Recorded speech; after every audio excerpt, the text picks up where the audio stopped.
And tonight on KXAN, we'll be talking about a cold front moving through Wednesday into Thursday. How that impacts your travel forecast, I'll let you know.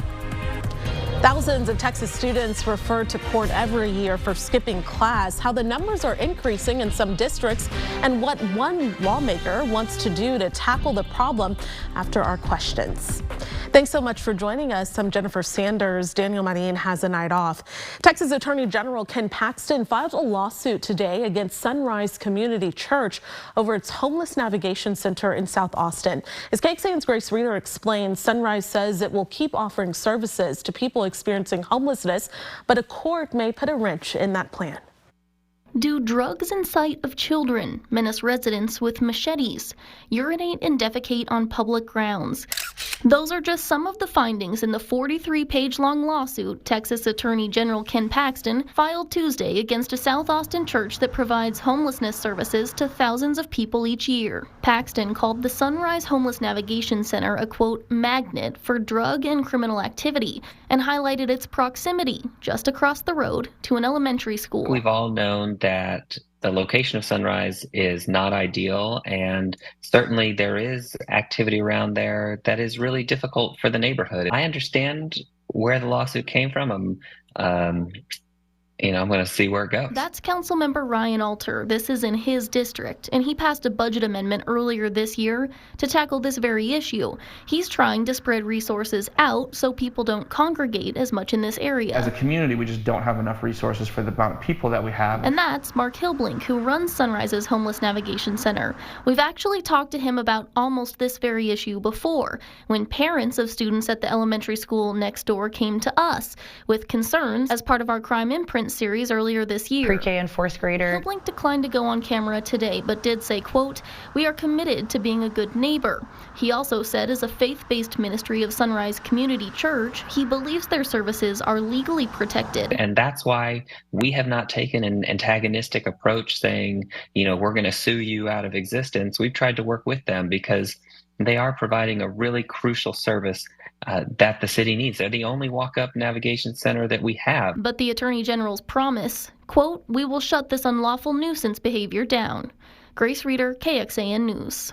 For some added context, you heard from Councilmember Ryan Alter there. He's hosted multiple public meetings about the center and passed a budget resolution earlier this year that will create alternate locations across Austin for people to receive walk-up services to alleviate some of the congestion in this one South Austin neighborhood. That budget amendment was approved, and Alter says they are working through getting these open as soon as possible, as long as this lawsuit doesn't put a wrench in their legal ability to do so. At the Texas-Mexico border today, President-elect Trump's border czar, Tom Homan, assessed the immigration concerns with Governor Greg Abbott. Now, this all comes as Mexico's president is hinting that her country would impose its own tax increases on American imports. You'll remember yesterday, President-elect Trump announced he would put tariffs on imported goods from Mexico, Canada, and China. Within the last 2 hours, a ceasefire between Israel and the Lebanese militant group Hezbollah went into effect. Before and after the deal was announced today, the Israeli military bombarded Lebanon with airstrikes. The deal brokered by President Joe Biden ends more than a year of fighting.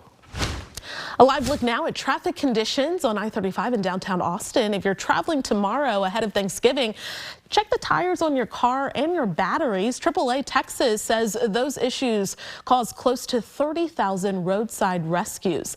And if you're flying to the Northeast, check with your airline. When you wake up, the FAA is warning that ground stops may impact travel at Newark Liberty International due to a shortage of air traffic control staff. Snow, rain, and harsh winds could also impact travel in the West, Great Plains, and Northeast. That's absolutely right. For Thanksgiving plans, make sure that you're staying prepared and give yourself a little extra time. In Texas, will be dry, but we'll be timing cold front moving through in just a bit. All right, Round Rock Whittlesey Landscape and Supplies camera. A few drivers to and from. Maybe you're getting back from a late night of shopping groceries before cooking tomorrow. 58 degrees right now in Austin. Winds out of the southwest at 3 miles per hour. Find your city here for current temp 60 in Rockdale, 58 in Bastrop, 57, Lockhart, 58 in the city. A little bit cooler out toward the hill country. Mason and Atlanta County clocking in at 57 degrees. Big picture across our state as we are dry. A few low-level clouds across the panhandle, but no rain. for Texas, and tomorrow morning we'll be starting off in the mid-50s, 55 in Georgetown, 50 in Llano, 53 in Mason. We should be in the low to mid-40s in the Austin area, so overall things are looking on the warmer side. Back into the 80s again tomorrow. It's going to be warm, but a change is coming. Could be dealing with a cooler Thanksgiving and maybe some 30s early Friday morning. I'll walk you through the timing of that cold front in just a bit.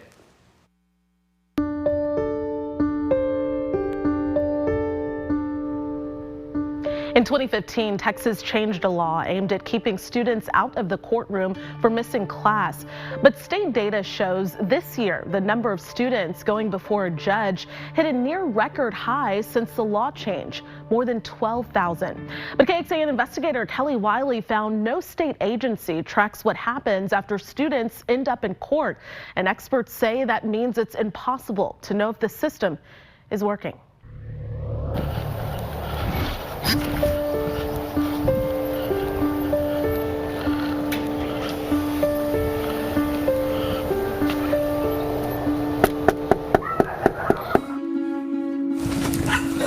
Hello, how are you? Are you Nathaniel? Huh? Are you Nathaniel?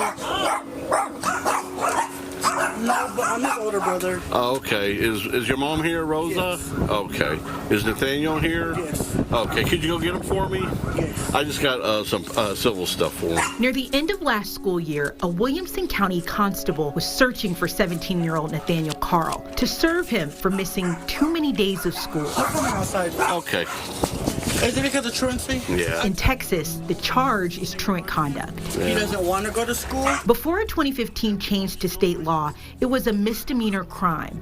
For nearly the past decade, districts have only been able to file civil complaints against students. Georgetown Independent School District filed this complaint against Nathaniel for missing 17 days between January and March this year. Haven't been going to school recently? A lot of stuff is going on lately. I was so scared. I was like, oh, this is my day that I'm going to jail. I've been trying to get him to go to school ever since something happened with him and his father. Gotcha. That he's been scared to go to school because he's scared his dad's going to go pick him up. Nathaniel's dad was arrested 2 months earlier on multiple charges. For much of the school year, Nathaniel's father was not yet in jail, which is why he says he did not go to school. The teacher came on telling me, oh, you're in a safe place and all that. And I was like, no, I'm not. Nathaniel is one of thousands of children summoned to truancy court in Texas this year. Soon after the law change in 2015, state data shows Texas school districts referred significantly less students to court. But a KXAN analysis found in the years since, and especially after the COVID-19 pandemic, that number grew this year, topping 12,000. For Nathaniel's mom, Rosa, the summons was another obstacle in a challenging situation. Yeah, I probably won't have a ride, so I don't know. Call them and they may have a solution for that. Okay. I'm not quite sure. Yeah, because it was very stressful. My car's in the workings of getting towed to the shop as we speak. Cameras are not allowed inside truancy court, but our team observed multiple cases in Central Texas. We didn't see any attorneys representing parents or students. Judges are not required to appoint them in civil cases. Judges can create programs that address truancy in creative ways. They can also strip students of their driver's license or order them to get a GED, a decision that would require them to withdraw from school. And as our team searched for records detailing the types of orders justices of the peace and municipal judges are making, we found no state agency is tracking what happens in Texas courts that handle truancy. Paige Duggins-Clay is a legal analyst with education nonprofit IDRA. The fact that we don't know, at least globally through the data, it should be very concerning, because how can we make smart, informed policy decisions about whether these interventions are working? What happened next? Has it led to a child getting back in school, or did it lead to dropout? Truancy court is pretty much the last resort for us. Heather Stoner oversees the truancy team at Georgetown ISD that referred Nathaniel and 71 other student cases to court last school year. It's not ideal for us because a lot of times truancy court ends not successfully because the hurdle to overcome for a student is so high at that point. I do think what is on the plates of our administrators, our campus leaders, is huge. So for them to be able to dedicate the amount of time that it takes to to have individualized conversations with families about specifically attendance. It would be fantastic if there were additional resources.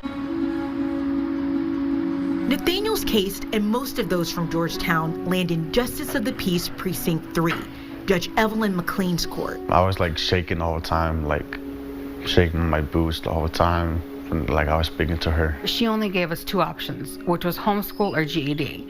I know GED for Nathaniel would not be well because he's a special ed student. So I chose homeschool. Judge McLean wouldn't discuss Nathaniel's case because of confidentiality rules, but she explained how she generally handles truancy. Do you think the court is an effective tool for you to get to the root of the issue with these students? Not always, but there are times that we can be. I've seen a lot of different reasons, whether it be like the situation I referred to earlier where a student lost his father to suicide, or divorce is a big one that causes kiddos to shut down, bullying, kids not really understanding the schoolwork and feeling behind. I have had a few students that have come into court who actually felt suicidal while we've been in court, and we've stopped. Obviously, truancy is not that important in the big scheme of things when it comes to their mental health.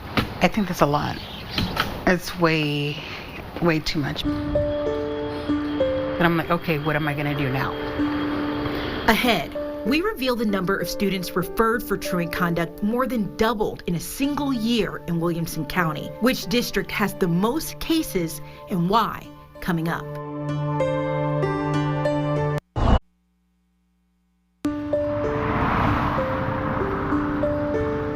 When Rhonda Redden took over as Justice of the Peace Precinct 4 in the southeastern part of Williamson County last year, she said she felt she was being tested. They were just waiting to see what I was going to do. JPs handle many types of cases in Texas, including civil complaints from districts about students who miss too many days of school. I told them, when it lands on my desk, I'm going to do my absolute best to help you solve the problem. What did you see? Oh, everybody started filing.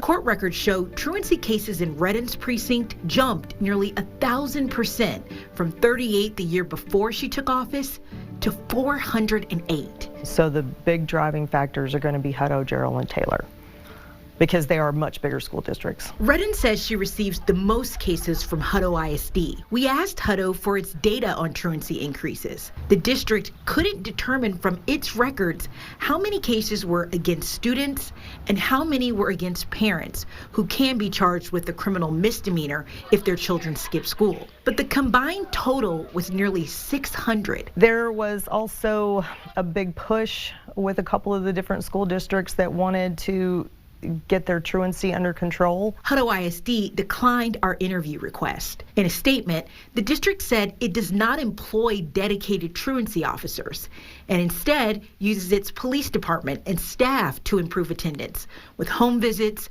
and other family support measures. Within the influx of cases in Judge Redden's court, there are some she legally can't take on. The state says schools should not refer students to truancy court who are absent because they're pregnant, homeless, or in a state foster program. I've got kids that are homeless. I've got kids that have, they're in foster systems and all kinds of stuff. I can't even hear those cases.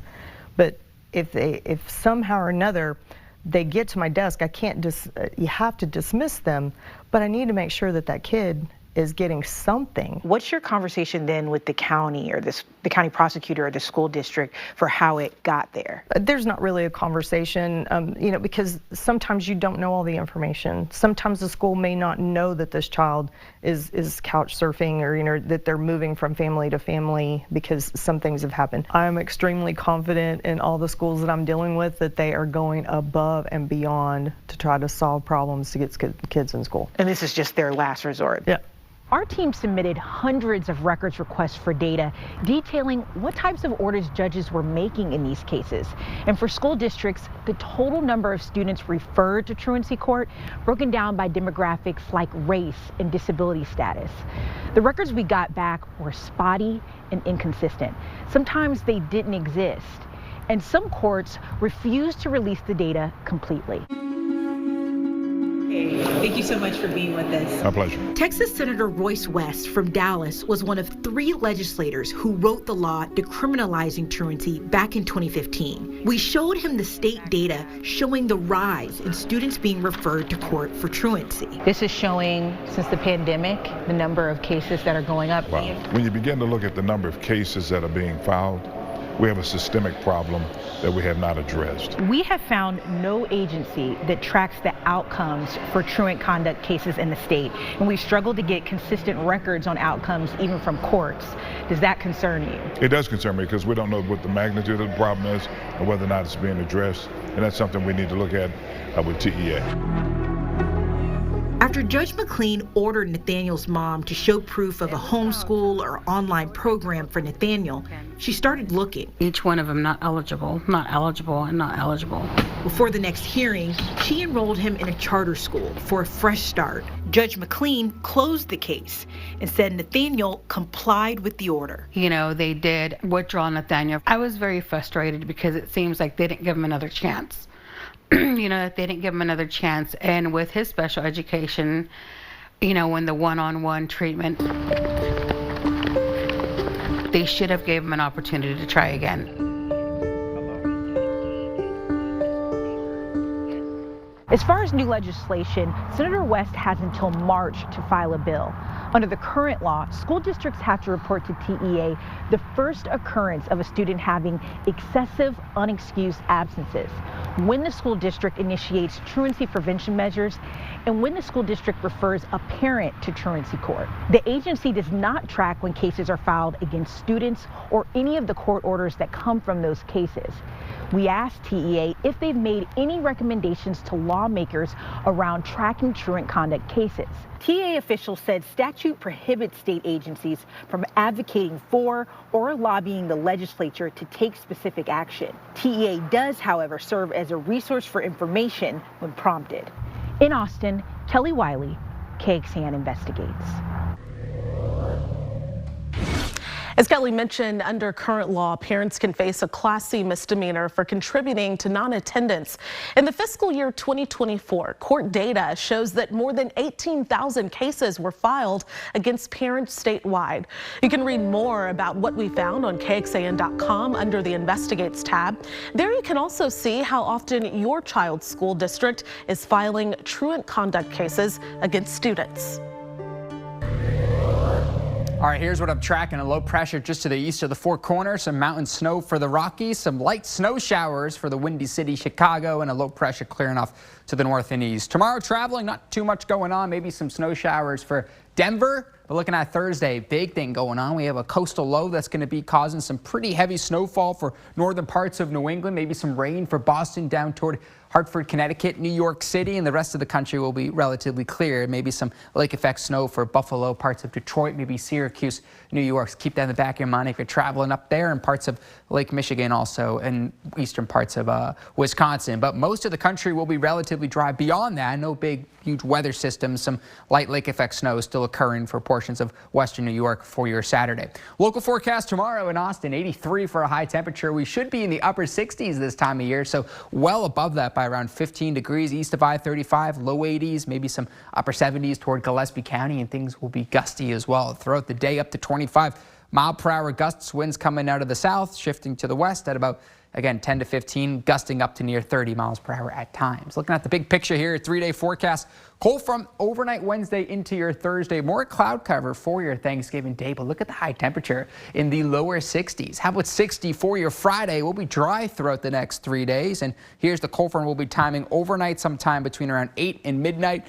Moving through Central Texas, and with it, colder air falls behind, which means we're going to be dry, but overall high temperatures will feel a little bit more seasonable. Here's your Thanksgiving forecast. Starting off the morning for a turkey trot, probably have a sweatshirt, long pants, long sleeve shirt by lunchtime. Up into the low 60s, partly cloudy skies. We'll start with more clouds, and then we'll end a little more sunny toward the end of your Thanksgiving. Much cooler on Black Friday, 68 for your Saturday, 62 on Sunday. Another front moves through Saturday into Sunday. And the big picture, 58 degrees on your Monday with maybe some showers. This is KXAN Sports, brought to you by Thomas J. Henry. Good evening, all, and happy Tuesday. The college football playoff rankings come out every Tuesday here late in the fall. Really, the only one that matters is the final playoff rankings, but that's pretty funny if you thought we actually weren't going to talk about the rankings that came out earlier tonight. No surprise, Texas staying at number 3 in the country after their win at home against Kentucky. Highest-ranked SEC team, but behind 2 Big Ten teams at 1 and 2. So the season ended like this. Texas will be the number 2 seed, but still some games to go, including the game this week, Texas and, of course, Texas A&M. Steve Sarkisian has seen the Arkansas rivalry renew this season and his first year. He's faced OU every year since he's been here, but he talks about being a college football fan, the pageantry of it, and really grateful to be part of Texas and Texas A&M.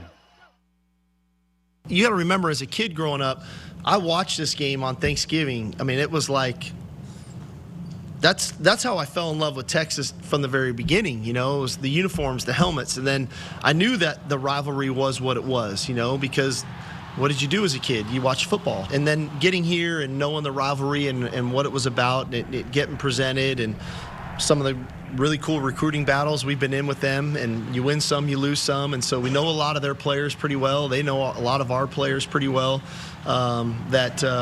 You quickly find out households are divided and the state's divided, but that's the fun part. That's what this last game of the regular season is supposed to feel like. And the official pregame show of Texas football is Texas Game Day, airing this Saturday at 5:30 over on KBVO. To women's hoops, they're 4-0, unbeaten so far against some possibly lesser competition. Now they're heading to Florida after 9 days off for the Gulf Coast Showcase. Vic Schaefer ready to hit the road. You know, the gauntlet's here for us, and we've got to be ready to go. And I'm excited to take this team on the road, kind of get away a little bit. Much more on the Texas women's basketball team and more sports on KXAN.com.